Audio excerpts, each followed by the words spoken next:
नमस्कार भैया बहनों। आज हम कक्षा 9 में सामाजिक विषय के अंतर्गत अध्याय 1 फ्रांसीसी क्रांति के बारे में अध्ययन करेंगे। देखिए, 14 जुलाई 1789 को सुबह पेरिस नगर में आतंक का माहौल था। आतंक यानी चारों तरफ डर लोगों के बीच में फैला हुआ था। सम्राट ने सेना को शहर में घुसने का आदेश दिया था। जो वहाँ का सम्राट था फ्रांस का, उसने सेना को शहर में घुसने का आदेश दे दिया था।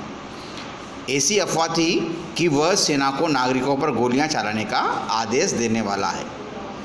आतंक क्यों था वहाँ पे? क्योंकि वहाँ की जो जनता थी उसको ऐसी आशंका थी कि जो सम्राट है वो सेना को ऐसा आदेश देगा कि नागरिकों पर गोली चला दी जाए। लगभग 7,000 स्त्री और पुरुष टाउन हॉल के सामने एकत्र हो गए और उन्होंने एक जन सेना का गठन करने का निर्णय ले लिया। उन लोगों ने वहाँ टाउन हॉल के सामने इकट्ठा होके सबने एक समूह बनाने का निर्णय लिया। लोगों की एक सेना यानी ग्रुप तैयार करने का विचार किया। हथियारों की खोज में वो बहुत से सरकारी भवनों में जबरन यानी ज़बरदस्ती, चूँकि उन्हें इसके लिए हथियारों की आवश्यकता थी, इसलिए वो जबरन सरकारी दफ्तरों में भवनों के अंदर उन्होंने प्रवेश कर लिया। अंततः सैकड़ों लोगों का एक समूह पेरिस नगर के पूर्वी भाग की ओर चला। सारे के सारे उधर पेरिस नगर की तरफ कूच करने चल गए और बास्तिल किले की जेल को तोड़ डाला। बास्तिल एक किला था, उसकी जेल को इन्होंने उसकी दीवार को ध्वस्त कर दिया, यानी तोड़ दिया। किसने? वहाँ की जनता ने। वहाँ भारी मात्रा में गोला बारूद मिलने की संभावना थी। क्वेश्चन आएगा कि बास्तिल पर क्यों हमला किया वहाँ की जनता ने? क्योंकि उन्हें ऐसी संभावना थी, ऐसा विश्वास था कि वहाँ पे काफ़ी मात्रा में गोला बारूद मिलेगा। हथियारों पर कब्जे की इस सशस्त्र लड़ाई में बास्तिल का कमांडर मारा गया। तो जब ये वहाँ के जनता के बीच में वहाँ पे जो संघर्ष हुआ, उसमें बास्तिल के जो किले का जो कमांडर था वो इसमें मारा गया। और जितने भी वहाँ पे कैदी थे उन कैदियों को वहाँ की जनता ने छुड़ा लिया। यद्यपि उनकी संख्या केवल 7 ही थी, सम्राट को निरंकुश शक्तियों का प्रतीक होने के कारण बास्तिल किला लोगों की घृणा का केंद्र था। क्योंकि वहाँ के सम्राट के अंदर निरंकुश शक्तियाँ थी, वो मनमानी करता था, जनता के हित के बारे में सोचता नहीं था। इसलिए जो उसका जो किला था बास्तिल, उसको लोग घृणा की दृष्टि से देखते थे। इसलिए किले को ढा दिया गया और उसके अवशेष बाजार में उन लोगों को बेच दिए गए जो इस ध्वंस को बतौर स्मृति चिन्ह सजाना चाहते थे। उस बास्तिल के किले को ध्वस्त करने के बाद, तोड़ने के बाद, जो उसके जो चिन्ह थे, उसकी जो स्मृतियाँ थी, उनको लोगों ने अपनी याद के लिए, अपनी स्मृति के लिए जो सजाना चाहते थे उनको बांट दिया। इस घटना के बाद कई दिनों तक पेरिस तथा देश के देहाती क्षेत्रों में कई और संघर्ष हुए। बास्तिल के पतन के बाद भी पेरिस और आसपास में जो ग्रामीण क्षेत्र थे वहाँ पे संघर्ष हुए। अधिकांश जनता पाव रोटी की महंगी कीमतों का विरोध कर रही थी। वहाँ जो उनका भोजन था, पाव रोटी खाते थे वो, तो उनकी कीमतें बढ़ने से वहाँ की जनता उसका विरोध कर रही थी।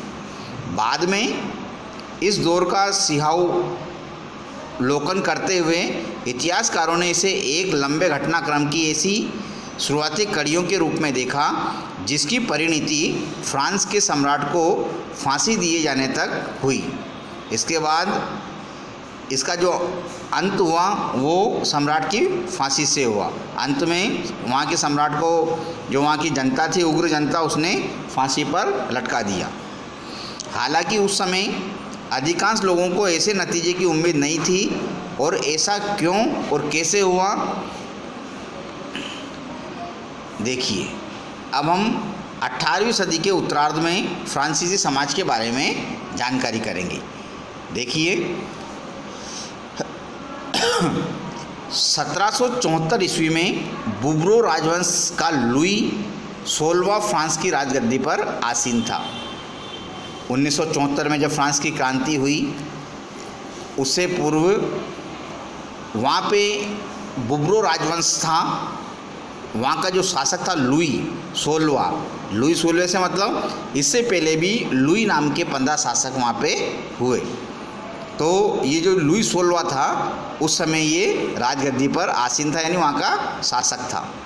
उस समय उसकी उम्र केवल 20 साल की थी, किसकी? लुई 16 की। और उसका विवाह ऑस्ट्रिया की राजकुमारी एंतोइनेट से हुआ था। कहाँ की राजकुमारी थी ये? ऑस्ट्रिया की।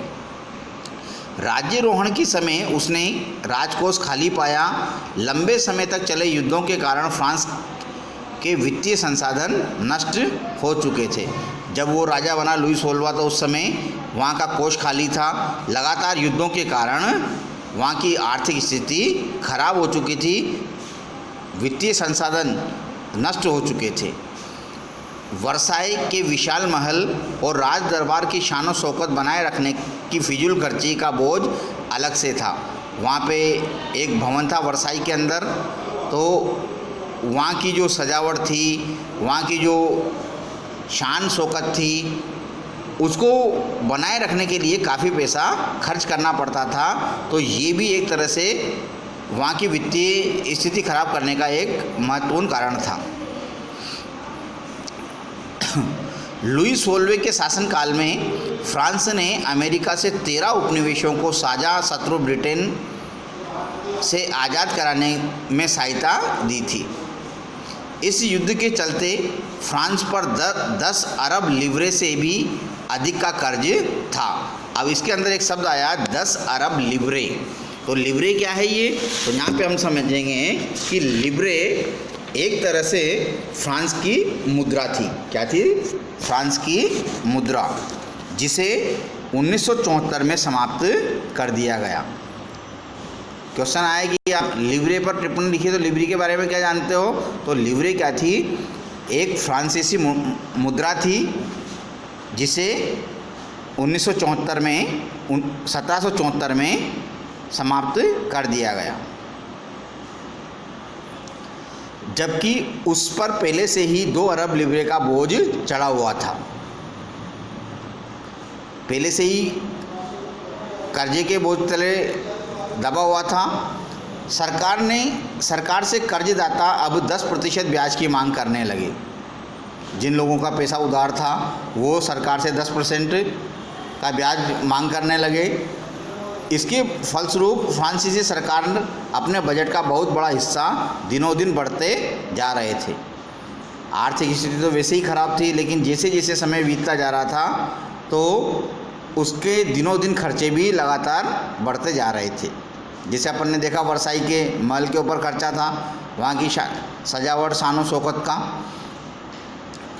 इसके अलावा अपने नियमित खर्चों जैसे सेना के रखरखाव, राज दरबार, सरकारी कार्यालयों या विश्वविद्यालयों को चलाने के लिए भी फ्रांसीसी सरकार करों में वृद्धि के लिए बाध्य हो गई थी, क्योंकि वहाँ के सरकारी जो कारखाने थे उनको भी चलाना था, विश्वविद्यालय है, सरकार थे, तो उनको भी चलाना बहुत ज़रूरी था। सर्टिफिकेट किसमें रखे थे?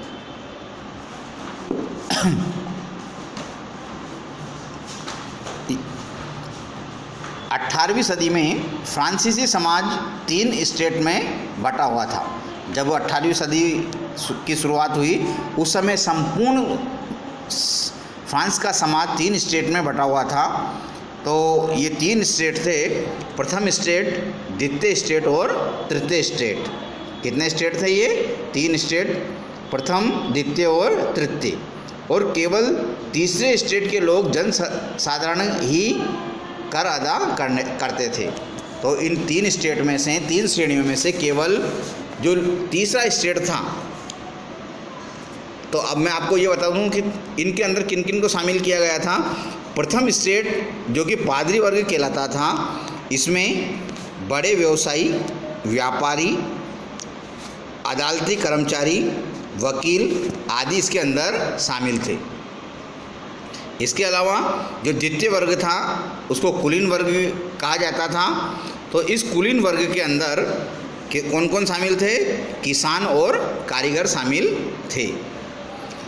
तीसरा जो अंतिम स्टेट था वो जो श्रेणी थी इसकी तृतीय स्टेट, इसके अंदर छोटे किसानों को, भूमिहीन मजदूर जिनके पास ज़मीन नहीं थी और नौकरों को इसके अंदर शामिल किया गया था। इस प्रकार फ्रांस पूरे 3 स्टेट के अंदर बटा हुआ था, प्रथम, द्वितीय और तृतीय स्टेट। और ये मैंने आपको बताया कि प्रथम स्टेट में कौन शामिल था, द्वितीय में कौन था, तृतीय में कौन था। इसी के साथ एक बात और थी, अभी बताया मैंने कि जो तृतीय स्टेट था जिसके अंदर छोटे किसान, भूमिहीन मजदूर, नौकर यानी निम्न श्रेणी के लोग थे, केवल इस श्रेणी के लोग ही कर देने के लिए बाध्य थे, उन्हीं से कर वसूल किया जाता था। बाकी इसके अलावा जो प्रथम और द्वितीय स्टेट थे यानी पादरी और कुलीन वर्ग, इनसे किसी प्रकार का कर वसूल नहीं किया जाता था। वर्गों में विभाजित फ्रांसीसी समाज मध्यकालीन सामंती व्यवस्था का अंग था। प्राचीन राजतंत्र पद का प्रयोग सामान्यतः सन 1789 के पहले के फ्रांसीसी समाज और संस्थाओं के लिए होता था। फ्रांसीसी समाज की वर्ग व्यवस्था को ये जो दर्शाता है, इसमें पूरी आबादी में लगभग 90% किसान थे। फ्रांस की कुल जनसंख्या का अधिकांश हिस्सा अर्थात 90% लोग वहाँ के कृषक थे, यानी कृषि कार्य से जुड़े हुए थे। लेकिन ज़मीन के मालिक किसानों की बहुत संख्या कम थी। ऐसे लोग कम थे जिनके पास ज़मीन थी। लगभग 60% ज़मीन पर कुलीनों, चर्च और तीसरे स्टेट के अमीरों का अधिकार था। प्रथम 2 स्टेट्स जिसके अंदर कुलीन वर्ग और पादरी वर्ग शामिल था। अब यहाँ आता है पादरी वर्ग। तो पादरी वर्ग क्या होता है, देखिए आप। पादरी वर्ग का मतलब होता है चर्च के विशेष कार्यों को करने वाले व्यक्तियों का समूह।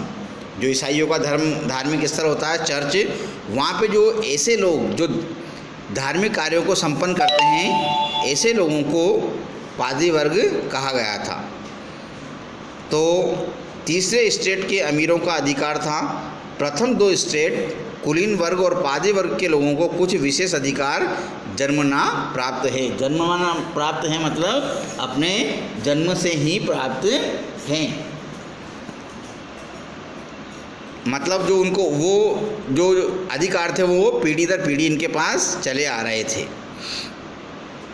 वह किसानों से सामंती कर वसूल करता था। कौन? पादरी वर्ग। किसान अपने स्वामी की सेवा, स्वामी के घर और खेतों में काम करना, सैन्य सेवाएं देना अथवा सड़कों के निर्माण में सहयोग आदि करने के लिए बाध्य थे। चर्च भी किसानों से करों का एक हिस्सा टाइव यानी एक धार्मिक कर के रूप में वसूलता था। देखो यहाँ पे एक शब्द आया है टाइव। क्या है ये? टाइव। तो टाइव क्या है इसके बारे में बताऊं तो टाइव एक तरह से टैक्स था, कर था, जिसे जो चर्च के जो लोग थे वो किसानों से वसूल करते थे। ये एक प्रकार से धार्मिक कर था। ऊपर से तीसरे स्टेट के तमाम लोगों को सरकार को तो कर चुकाना ही होता था।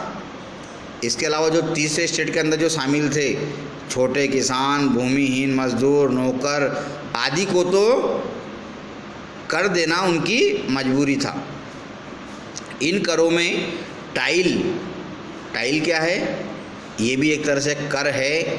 2 तरह के करों का यहाँ पे टैक्स का वर्णन किया गया है। एक तो टाइल जो कि धार्मिक कर है, और एक टाइल यानी प्रत्यक्ष कर, जिसे जनता को सीधे सरकार को भुगतान करना होता था। मतलब टाइल क्या है? ये एक ऐसा कर था जिसे वहाँ की जनता सीधे राज्य को अदा करती थी, यानी देती थी। अप्रत्यक्ष कर नमक और तंबाकू जैसी रोजाना उपभोग की वस्तुओं पर लगाया जाता था। इस प्रकार राज्य के वित्तीय कामकाज का सारा बोझ करों के माध्यम से जनता को वहन करना पड़ता था। धन्यवाद। जय हिंद, जय भारत।